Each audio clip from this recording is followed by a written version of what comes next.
Hello दोस्तों, जय हिंद। दोस्तों आज हम सीखने वाले हैं गुणनखंड। और गुणनखंड का ये हमारा टाइप 1 है और गुणनखंड बहुत ही महत्वपूर्ण है। तो गुणनखंड कैसे लगाते हैं, तो आइए दोस्तों इसको हम आप लोगों को सिखाते हैं। तो देखिए पहला हमारा है कि X square plus 7x plus 12 equal to 0। ये हमारा गुणनखंड है। अब देखिए करना क्या है कि इसका इसमें गुणा किया जाता है। क्या किया जाता है? गुणा किया जाता है। अर्थात गुणा करने पर 12 आना चाहिए और जोड़ने पर 7 आना चाहिए। देखिए 12 का इस तरह से हमें खंड करना है। इसका 12 का इस तरह से खंड करना है कि गुणा करने पर 12 आए और जोड़ने पर 7। तो जैसे देखिए 6 गुणते 2, तो 6 गुणते 2 क्या आ गया? 12 तो आ गया, मगर 6 को 2 में जोड़ने पर 7 आ रहा है क्या? नहीं आ रहा है। तो फिर से 12 का खंड करेंगे तो क्या करेंगे? 4 गुणते 3। तो 4 गुणते 3 करने पर तो 4 तिहाई 12 आ रहा है, मगर 4 को 3 जोड़ने पर क्या आ जा रहा है? 7 आ जा रहा है। तो इसका मतलब ये हमारा खंड सही है। तो इसी तरह से हमें ये जो खंड होता है इसी तरह से किया जाता है। तो देखिए खंड कर लिया है हमने। अब हमने देखिए क्या करना है, लिखना है। तो एक्स स्क्वायर प्लस 7 को क्या लिख सकते हैं? 4 प्लस 3। क्या लिख सकते हैं? 4 प्लस 3। 7 को हमने लिख दिया है। ये x है तो x को जो करते हुए उतार लिए। फिर ये 12 है तो 12 लिख लेंगे। अब देखिए इस x और इस कोष्टक के बीच में कोई चिन्ह नहीं है।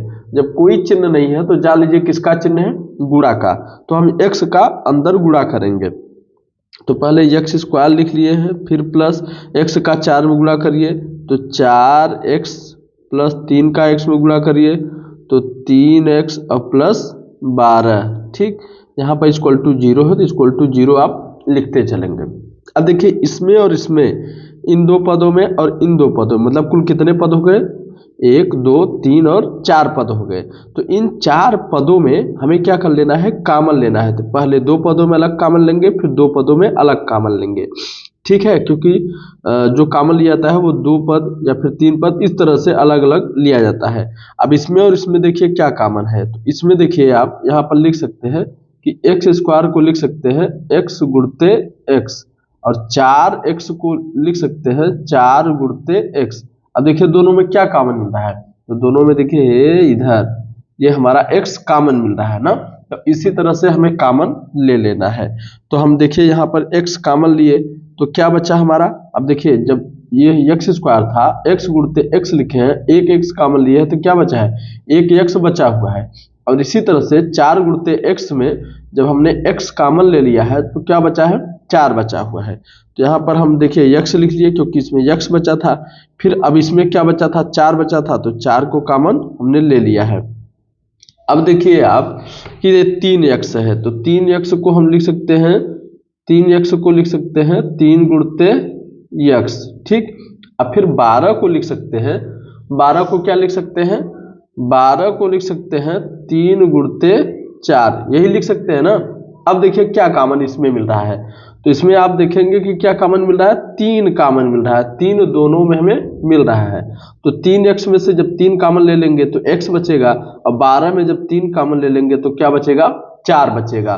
तो आइए हम इसको फिर देख लेते हैं। तो हम देखिए ये प्लस है तो प्लस लिए, 3 है तो 3 ले लेंगे। ठीक, तो इसमें क्या बच रहा है? x, और 3 का पहाड़ा पढ़ेंगे 3 चौका 12, क्योंकि यहाँ पर भी आपने देखा था कि क्या बचा हुआ था? 4 बचा हुआ था। तो यहाँ पर ये 0 हो गया। अब देखना है इसमें और इसमें क्या सेम वही चीजें आ रही है? तो आ रही है तो सही है। अगर नहीं आती है तो गलत है, जान लीजिए। तो x प्लस 4 ये 2 बार आया हुआ है तो 2 बार में से 1 बार लिख लेंगे। ठीक, अब अगली बार अगले क्वेश्चन में क्या लिखेंगे? इस x को लिख लेंगे, फिर इसको लिखेंगे, मगर इसके सामने जो चिन्ह है उसको लिखेंगे, x प्लस 3 इक्वल टू 0। इतना तो हमारा गुणनखंड हो गया। मगर कभी कभी आपसे समीकरण जैसे दिया हुआ है गुणनखंड, x का मान पूछ लेता है कि x का मान क्या होगा। x का मान ज्ञात करने के लिए क्या करना होगा आपको कि x प्लस 4 एक बार इसके बराबर 0 दिखा दीजिए, एक बार इसके बराबर 0, x प्लस 4 इक्वल टू 0। ठीक है, लिख दिया आपने। अब क्या करना है आपको? अब करना ये है कि x प्लस 4 बराबर 0 है, ये प्लस में है तो उधर जाएगा तो क्या हो जाएगा? माइनस में। तो x बराबर क्या हो जाएगा? -4। ये आपका एक यक्स का मान आ गया है। फिर अब देखिए इसका निकालना है, तो इसमें भी एक बार 0 दिखाएंगे तो x प्लस 3 इक्वल टू क्या हो गया, 0 हो गया। अब देखिए ये भी इसके आगे क्या है, प्लस है तो बराबर के उस तरफ जाएगा तो क्या हो जाएगा, माइनस हो जाएगा। तो x बराबर -3। तो इस तरह से यक्स का क्या आ गया, 2 मान आ गया। 2 मान इसलिए आता है कि यक्स स्क्वायर की जितनी अधिकतम घात होती है उतने मान आते हैं। यहाँ यक्स पर केवल एक घात होती तो एक मान आता, यक्स पे अगर 3 घात होती तो कितने मान आते, 3 मान आते। मगर यहाँ पर है कितने, 2 घात है तो 2 मान हमने ज्ञात किया है, 2 ही मान आपके आते हैं। तो ठीक है, अगला टाइप हम देखते हैं। देखिए हमारा जो दूसरा टाइप है वो है X square plus 6x minus 16 equal to 0, अर्थात x square plus 6x minus 16।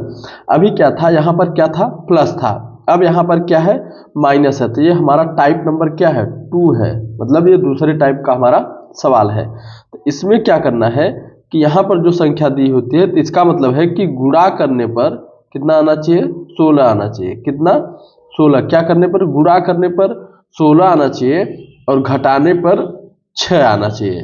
क्या आना चाहिए, 6। अब देखिए 16 के ऐसे 2 खंड करेंगे तो 16 का एक पहला खंड है 6, 4 गुणते 4, तो 4 चौक 16 तो आ गया। अगर 4 में से 4 घटाएंगे कितना आ जाएगा, 0, जो कि हमारा ये क्या है, गलत। फिर अगला 16 का खंड करेंगे तो अगला हमारा खंड होगा 8 गुणते 2। क्या, 8 गुणते 2, तो 8 दूनी क्या होगा, 16, और 8 में से 2 घटाएंगे तो क्या आ जाएगा, 6 आपका आ जाएगा। इस तरह से ये वाला खंड हमारा सही है, ये वाला खंड हमारा गलत है। तो इसी तरह से हमें क्या करना है, खंड करना है। तो आइए अब हम लगाते हैं। ये हमारा हो गया एक्स स्क्वायर, ये प्लस है तो प्लस 8 को क्या लिख सकते हैं, 6 को 8 माइनस 2, और यहाँ पर ये x है तो x लिख लीजिए माइनस 16 इक्वल टू 0। ठीक, अब देखिए इसमें से क्या करना है, इस x का हमें गुणा करना है। देखिए हो गया एक्स स्क्वायर प्लस ये क्या हो गया 8x माइनस 2x, और ये इसको जो का तो लिख लेंगे।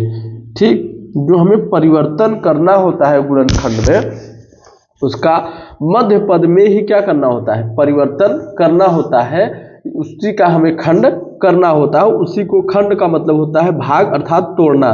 तो जो हम तोड़ते हैं गुणनखंड में अर्थात द्विघात समीकरण में, तो किस में तोड़ते हैं कि जो मध्य पद होता है उसी को हम लोग क्या करते हैं, खंड करके लगाते हैं। अब देखिए इसमें और इसमें क्या कॉमन है, तो हमने बताया है कि एक्स स्क्वायर होने का मतलब है कि यक्स गुणते यक्स, और यहाँ पर क्या है 8x है, तो 8x का मतलब है 8 गुणते x। क्या होगा, 8 गुणते x। अब इसमें कॉमन देखेंगे, कॉमन का मतलब है दोनों में क्या मिल रहे हैं, तो दोनों में देखिए आप क्या मिल रहा है, x मिल रहा है, इसलिए दोनों में क्या कॉमन होगा, x कॉमन होगा। तो x कॉमन ले लीजिए, तो यहाँ पर क्या बचेगा, इस x को निकाले एक्स स्क्वायर में से, तो एक x आपका बचा है, लिख लीजिए, प्लस कर दीजिए, यहाँ पर है। अब 8x में से इस x को निकाल दिए हैं तो क्या बचा है, 8 बचा है, तो 8 को लिख लीजिए। ठीक, अब यहाँ माइनस है तो माइनस कर दीजिए। अब देखिए यहाँ पर x है और यहाँ पर x है क्या, नहीं है, तो इसका मतलब x कॉमन होगा ही नहीं। यहाँ पर देखिए 2 है, इसमें 2 दिख रहा है, तो 16 में देखिए 2 होता है, तो 2 निकाल लेंगे तो क्या बचेगा, 8, तो 2 लिख लीजिए और यहाँ पर लिख लीजिए x।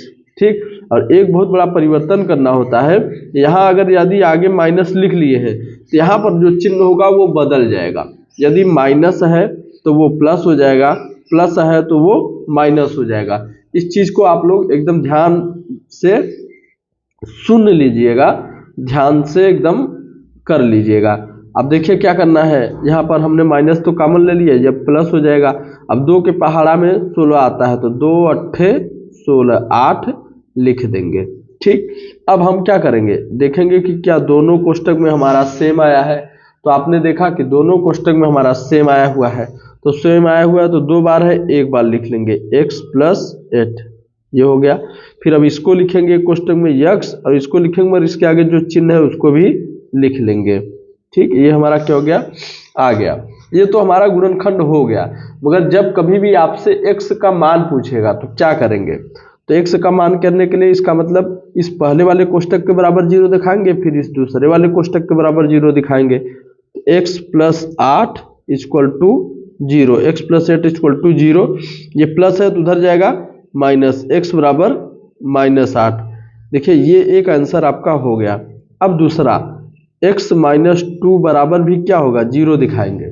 ठीक, तो x बराबर क्या हो जाएगा 2, तो ये भी क्या हो गया 2। तो x के कितने मान आए 2, एक है x बराबर -8, एक है x बराबर 2।